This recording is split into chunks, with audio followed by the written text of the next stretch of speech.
All right, everybody, how are we doing today? Today's video comes from Manda Be Hoopin'. All these little NBA channels, they're making these bangers for the off season. At least this one is actually from 2 months ago, May 30th to be exact. So the playoffs were still going on. Pretty sure the finals had just started or something. So that's the timeline for this. The Knicks haven't won yet. But we got a video titled Playoff Jobbers versus Playoff Risers. Playoff Jobbers versus Playoff Risers, man. That's an interesting phenomenon. Important phenomenon, too. Think about the playoff risers like Jalen Brunson, SGA, Luka Doncic when he plays in the playoffs. He's really good. Playoff droppers, who do we think about? Fuck. I didn't come prepared. Now, look, I'm thinking all positive today. I can't even think about playoff droppers right now. We'll get into it. We'll let him do the talking. If I think of somebody, and I should be able to think of someone, I'm just not thinking clearly yet. It's too early, and it's 12 o'clock. 12 o'clock, and it's too early. All right, let's just get into it. NBA fans exaggerate a lot. Whoa, this dude's voice is deep as up. The playoffs is not one of them. The playoffs is where we find out whether you're a man or a boy, whether you're a hooper or a scrub, a real nigga or a bitch. There's usually only good competition in front of you. No more feeding on tanking teams and padding your stats against rebuilding rosters. No more lazy clubs. I haven't seen any playoff droppers in the video yet. Real hoops. And some players just aren't built for Oh, shoot. Is DeMar DeRozan a playoff dropper? I didn't really watch basketball as much back then, so I never really watched the Raptors. But I heard like they were notorious playoff droppers. If you have a flaw in the game, it will be posted. Oh, James Harden, playoff dropper. Exposed for the world to see. Jaden McDaniels called the Nuggets a team full of bad defenders and then put on a show. Nuggets aren't playoff droppers. Exactly correct. Reed Shepard got hunted against LA. Jalen Shangoon playoff dropper. Down his leg the entire postseason. But he had Cade out there looking crazy, bro. The term playoff dropper is slightly misunderstood and maybe not a playoff dropper. For a while, I didn't like it in general. I don't think it's necessarily stupid unless you use it in a stupid way. No. It's a real thing. Playoff droppers are real. I'm not being that positive. Playoff droppers are a real fucking thing. There are definitely players out there that come into the playoffs and disappear. I think a lot of people assume every time counts and stats go down in the playoffs, you're automatically a playoff dropper, and if they go up, you're automatically a playoff. Yeah, true. It's something you got to watch the games to understand. Towns this season is a perfect example of that. He averaged 20 and 11 in the regular season, and now he's averaging 17 and 10. Yet he's literally playing some of the best basketball. Yeah, I don't know. He's a little weird. His efficiency has shot up. He's suddenly a genuinely great. He's still in the line, low key. And his playmaking in the space. He had one really good game in the finals. His three-point shooting provides his bit. I don't know if that game's happened yet here. Insane offensive run these playoffs. Then you have players. OG Anunoby he's a nasty playoff riser. Can you hear the sickness in my voice? Because he went from averaging 5 to averaging 12 these playoffs. Terrence Shannon went from playing 12 minutes a game to playing 22. His efficiency True. We gotta go over all of this too with his increased role, and it's clear that this isn't really a situation where a player is actually elevating his level of play for real. Facts. Playoff droppers are more than just players with slight dips in their numbers. Your numbers are almost guaranteed Julius in the regular season when you're only playing against good teams who are also playing harder and focusing on the best possible way to neutralize you over a 7-game stretch. If you want to define a playoff dropper as anyone playing slightly worse than regular season, then fine. That's dumb, but that nigga Dame disappeared after that first series against OKC. CJ carried them past the Nuggets. I've gone over this in past videos, but no one really remembers that. As anyone playing slightly worse than regular season, then fine. That's dumb. Completely dropped off. In that case, almost everyone is a playoff dropper, and the conversation is pointless. That's not the definition we're going by. It's not fair to expect players to play the exact way they play against tanking teams against contenders. Extreme efficiency drops, turnover jumps, impact disappearing, which is the most major factor. Getting exposed heavily on defense to the point that it outweighs your offense. My God, Julius, bro, stop showing Julius highlights. Anywhere near the same level. I can't watch Julius for too long. Those are the true indicators of a playoff dropper. Obviously, a playoff riser would be the opposite.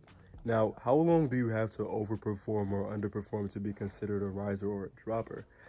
What is he doing? 1 year isn't too bad. Shit happens like playing through injuries or a particularly bad match cold streak. 2 years. Oh, I was showing Dame here. He never really played bad. like playing through injuries or a particularly bad matchup or cold streak.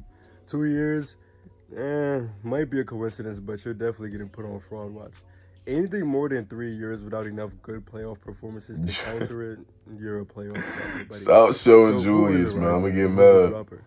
LeBron is one of the most obvious risers ever, at least from around when he went back to Cleveland. I don't think we need to go over the numbers with him. The whole second Cleveland stint, dude used to chill the entire regular season, then go bonkers starting in April.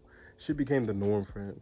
Kawhi is also another obvious riser. He has enough years where he easily outperformed his regular season self and entered another level in big moments. MJ, another obvious riser, probably one of the ultimate risers, to be honest. The guy already averaged 30 on 57% true shooting in his regular season career, and somehow he managed to elevate that and average over 33 on 57% true shooting in the playoffs. Averaged 30 in every single playoff run besides his first one, and averaged 35 in 5 of them. 8 50-point games. We don't even need to get into the underlying metrics or the clutch stats for him. True risers, though, like consistently, those are rare. Jalen Brunson absolutely is one of them, dating all the way back to his One of time them in ones, Dallas. man. We don't gotta go. Fuck, bro. Fuck, bro. I might have to skip this part. This shit was so bad. I don't even feel like talking about it right now. I talked about it in the last video. 2022, he jumped from averaging 16 to 21 during the Mavericks conference finals run, including 3 30-point games in the first round against Utah, where he dropped 41 and 31 with Luka out and the Mavs in danger after losing game 1. Obviously, his numbers blew our dipped when Luka franchise came up. back, but in that crazy second round against Phoenix, he was crucial in that comeback. Averaging 22 W highlights. After they Fuck the went down Suns. 1-2. For 5 straight playoffs now, his scoring numbers have jumped come playoff time, and not just slightly. Mavs literally only exist to feed Big Marcus. 2024, he jumped from 28.7 to 32.4. Last year, he jumped from 26 to 29.4. Obviously, the efficiency dipped slightly every time, which, like we said earlier, is Jalen Brunson is generational in the playoffs. But they never reached poor shooting levels. We never gonna forget him. That's how we should have been talking about Tyrese, but unfortunately, we're gonna forget. We're gonna forget about him. Tyrese Halliburton was the only player clutch enough to beat Jalen Brunson, and he just wasn't here this year.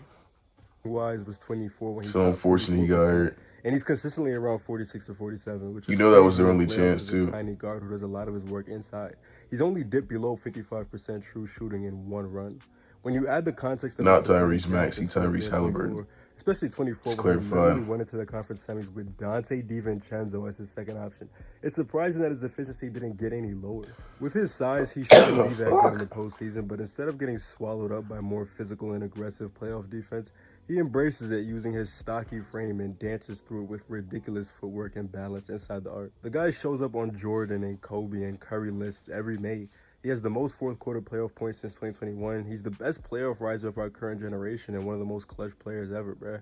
Some would counter that with Jimmy Butler. To be fair, he does have some. Jimmy Butler. We just watched Jimmy Butler video yesterday. Those 2 Heat teams that made the finals had absolutely no business being there. Let's be real. The 2020 run, he jumped from 19 points. It's like we're going through the risers right now. The impressive thing was that he became more efficient from both the field and from deep. This shit don't make no sense, dude. Where he gave everything to will that. Like he can't even shoot threes in the regular season. In 2022, he jumped from 21.4 to 27.4, and once again, his efficiency shot up. Both that year and 2020, his three-point percentage shot up by 10% in the playoffs.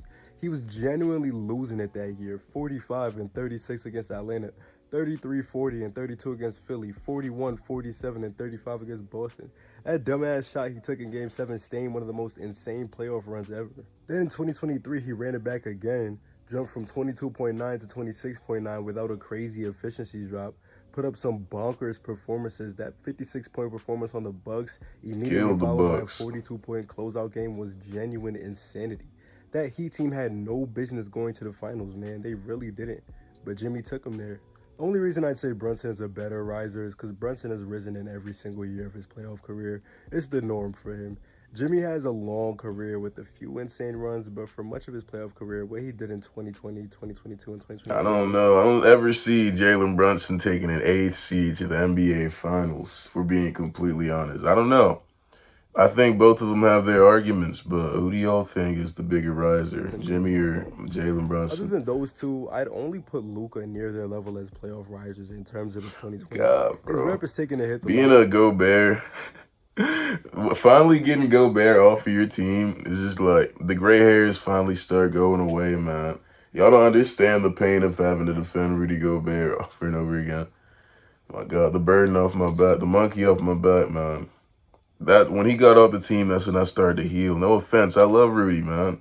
I'ma still defend him every now and then, but like back then, it was really my responsibility to defend him every year. It was just hard. It was so hard. Put Luka near their level as playoff. So glad I didn't in terms witness of this. 2020.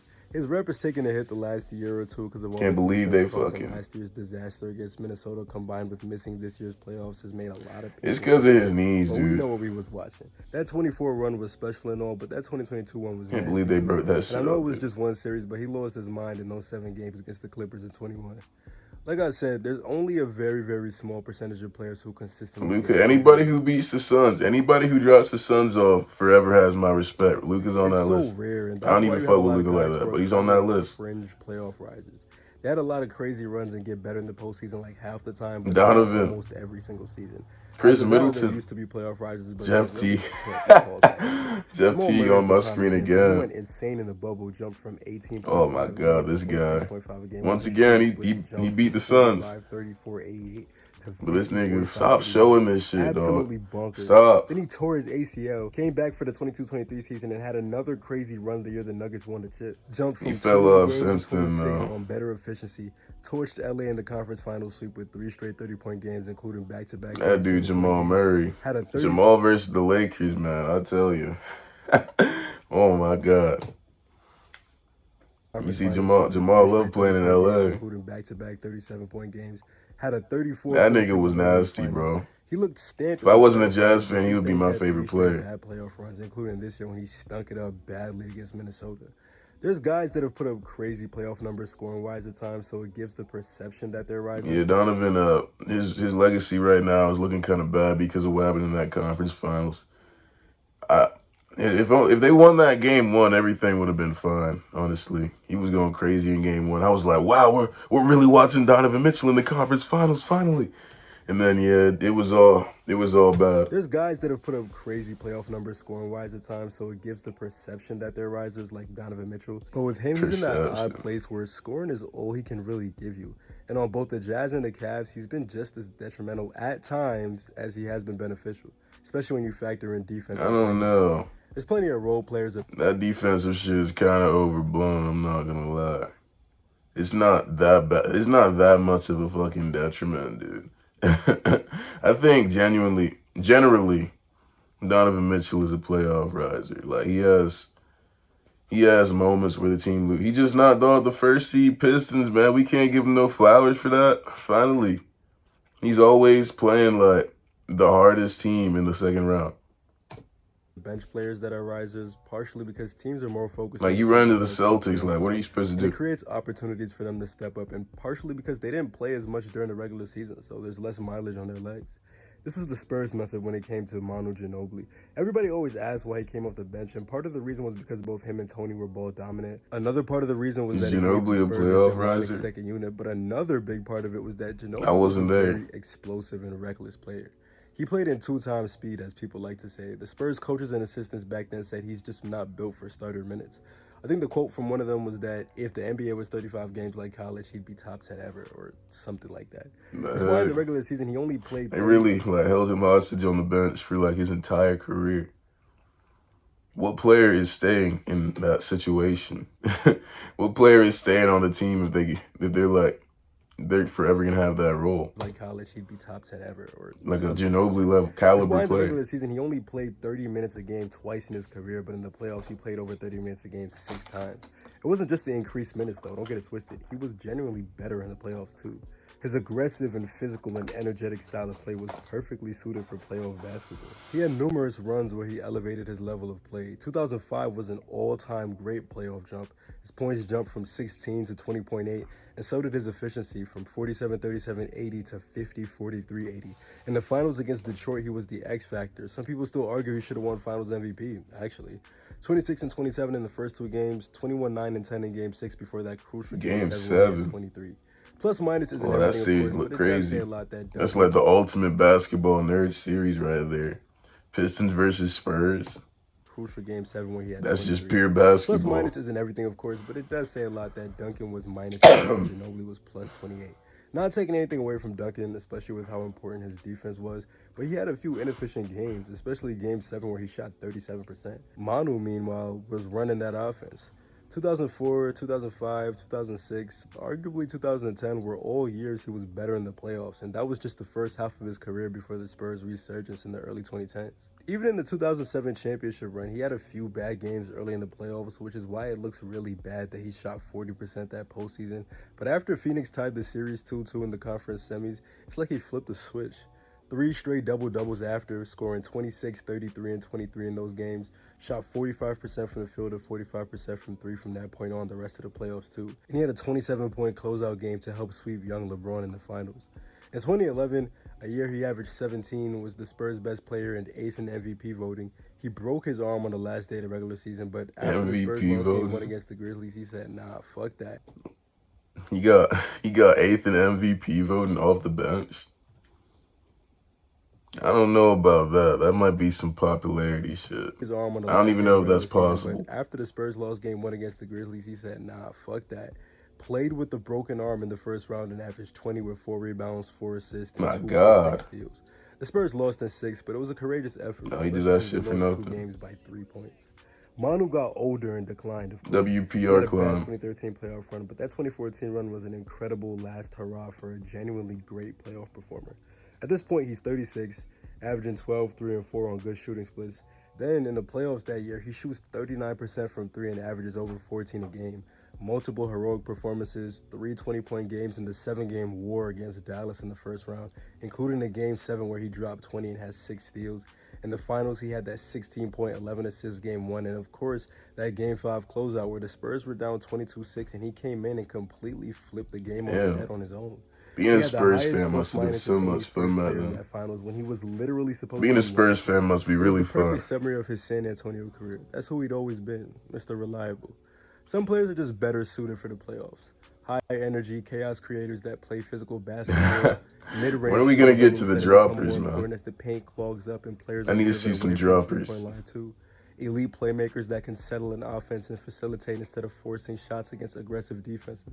Niggas don't like Draymond, but he's a stamp playoff riser because he was an elite playmaker that was also one of the best. Is that like is that a different person on the mic now? It doesn't get much better than that in playoff basketball. Hold on, I'm sorry. Just go back. Did y'all hear the way his voice just shifted? Started with niggas. He said, niggas don't like Draymond. Did y'all hear that? Niggas don't like Draymond, but yeah, what?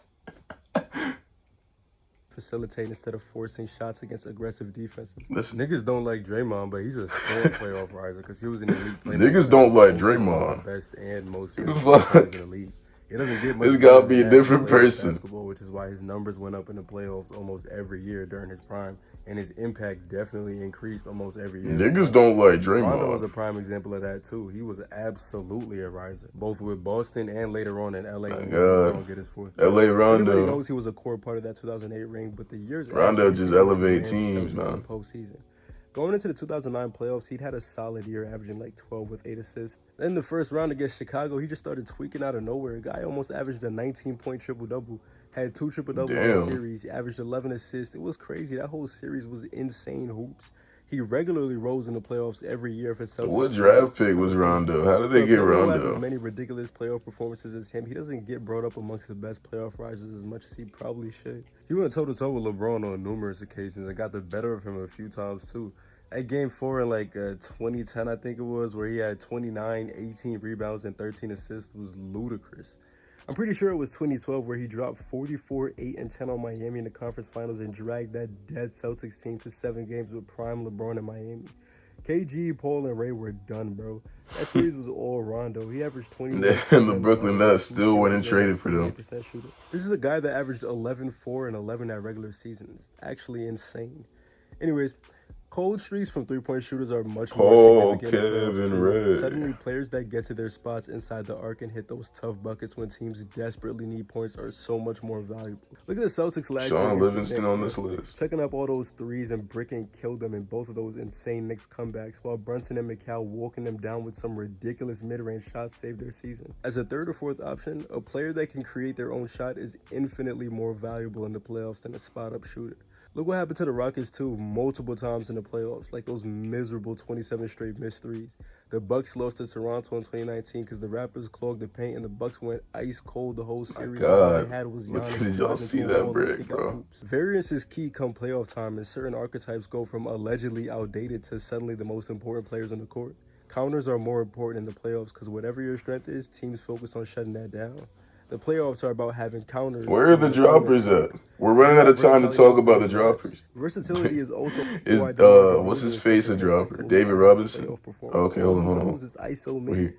Nobody's scared of his three-point shot, so if you stick a big body on him, get up in his grill, and that mid-range not falling, he's cooked. And he was consistently cooked year after year with Toronto. The numbers don't even do it justice. His averages and efficiency would dip a bit, but it was who had to be their thing, bruh. Niggas was walking right past him on the defensive end, then he dribble up the court and brick it. I remember like the one time the Bulls made the playoffs.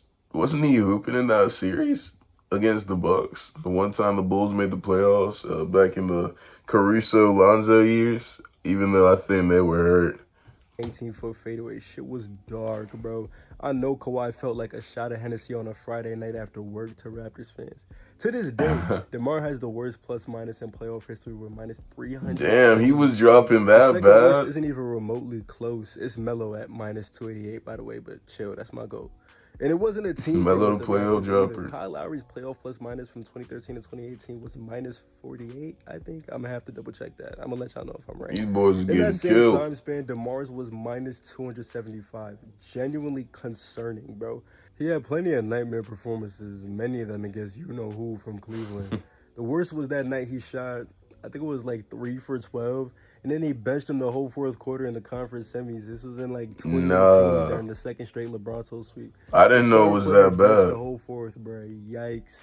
Julius Randle has more than enough evidence compiled at this point to say, I know, we gotta watch Julius. He's been straight up bad, bro, in 3 or 4 playoff appearances, including his first one where he shot 29. This was a W hate watch. My first Knicks hate watch, man. And I didn't really hate him like that. I just like the Hawks more. And like everything, that's just like flawless hate watch. I don't get hate watches like this anymore. My hate watches don't go as well anymore. But back then, this was like the perfect hate watch. In 3 or 4 playoff appearances, including his first one where he shot 29% from the field and had almost 5 turnovers a game, and the Knicks embarrassed. Nasty word, bro. 5 games. From the field? 29% from the field? 3 in game 1 and 2 for 15 in game 3, by the way. He followed that up a couple years later, shooting 37% from the field and 25%. They had to get him out of here. How did they get? Now, to be fair, he was playing through the How did they get cat for him? Make that 3 for 14 in the elimination game while Brunson dropped 41. Ain't easier to stomach for me. Last year was the only year he was good in the playoffs during the Timberwolves conference finals run, but this year he returned to the norm and shot 39% from the field and 24% from 3 in the playoffs. Niggas is trash, almost safest postseason rep, but if you remove that one outlier year, over 3 postseasons, his points per game drops from around 23 in the regular season to 16.8. His field goal percentage drops from around 46 in the regular season to 36%, and his three-point percentage drops from around 35 to 27%. Yuck. People try to use the excuse that he was getting a bunch of attention in 2021 due to his terrible supporting cast, but we watched that series, bro. He was breaking shots he made all year. Started forcing shit when nothing was falling and ended up looking goofier. Defending shooting under 30%. You're such a terrible watch. Y'all see Mohawk, Daniil Gallinari on the court. Back mid-range brick was like a shotgun blast to the chest.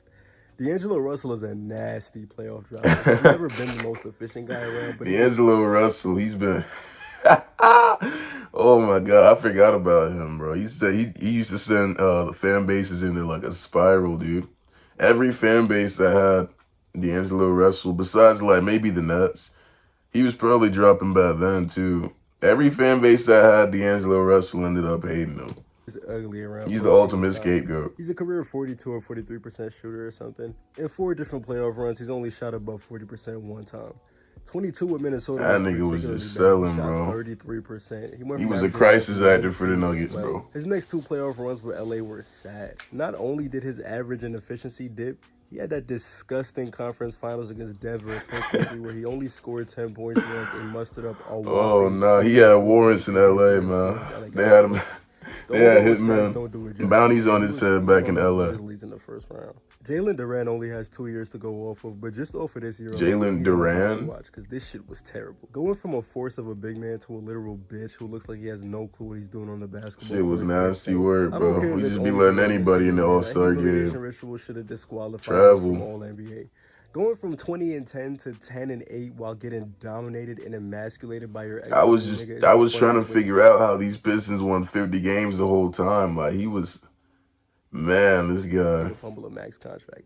He had the worst field goal percentage. Super hell no. With a miserable 18%. He should be ashamed of himself, bro. You too damn big for all that. Austin Reeves gets dropper allegations. I don't really know why. His first playoff run when the Lakers made that conference finals. Was that the last time he was good? I don't know. I haven't been paying attention to Austin Reeves since then. Pretty good when they got swept by the Nuggets. Wasn't terrible when the Nuggets beat them up in the first round next year either. The dropper allegations came from the last 2 seasons as his expectations rose, which makes sense because that means more defensive attention. His efficiency started dipping, his points started dipping, but there's also been injury questions both years, so I think it's unfair to throw him in that category yet, despite a few really bad performances. Yeah, he was hurt this year. Make or break. There's actually quite a few players that are in that weird area. Oh my God, ultimate playoff dropper, at least until this season. I don't know.